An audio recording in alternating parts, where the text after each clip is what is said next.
ஒரு பெரிய ஆர்குமெண்ட்ல யாருங்க அறிவாளி, வின் பண்றவங்களா இல்ல தோத்து போறவங்களா? ஏன்னா ரீசெண்டா என் சிஸ்டர் ஒருத்தங்க கூட பேசிட்டு இருந்தா. அவங்க வந்து இந்த பிசினஸ் பேஸ் பண்ணவங்க, கிளைண்ட் உள்ள நிறைய பேர்ட்ட பேசுறவங்க. அவங்க சொன்னாங்க, எப்பயுமே கிளைண்ட்டுக்கு எனக்கு ஒரு ஆர்குமெண்ட் வருதுன்னா அதுல கண்டிப்பா நான் தான் கடைசியா வின் பண்ணணும் அப்படிங்கிற மைண்ட் செட்டை நான் ஓரம் தூக்கி வச்சிருவேன். ஏன்னா எனக்கு பிசினஸ் மெயின். அதனால சில இடங்கள்ல நான் வந்து நம்ம மேல இது இருந்தாலும் ஒரு பேலன்ஸ்டா அதை வந்து நான் ஹேண்டில் பண்ணுவேன். கண்டிப்பா நான் தான் வின் பண்ணணுங்கிற மைண்ட் செட்டை மட்டும் வச்சுக்க மாட்டேன் அப்படின்னு சொன்னாங்க. எனக்கு வந்து இது பிசினஸா தெரியல.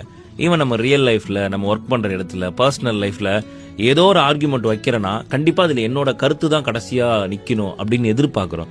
எனக்கு அந்த ஹேபிட் இருக்கு. ஆக்சுவலா நான் கமெண்ட்ல கூட நிறைய டைம் வந்து அங்கங்க கத்திக்கிட்டு இருப்பேன், பேசிட்டு இருப்பேன்.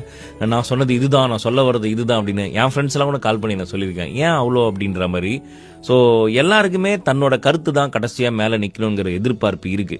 ஆனா அது எல்லா இடத்துலயும் தேவையான்னு கொஞ்சம் யோசிக்க தோணுது. அது என் சிஸ்டர் அவ சொன்னதுக்கு அப்புறம், ஆமால இதுல வின் பண்ணி என்ன ஆக போகுது, சரிப்பா நீங்க சொல்றதா ரைட்டு அப்படின்னு சொல்லிட்டு நம்ம கிராஸ் பண்றது கொஞ்சம் அடுத்த கட்டத்துக்கு போலாமோன்ற மாதிரி தோணுது. எங்கெல்லாம் தேவைப்படுதோ அங்கெல்லாம் நான் இதை பயன்படுத்தலான்னு பாக்குறேன். நீங்களும் வேணா வாங்க ட்ரை பண்ணலாம்.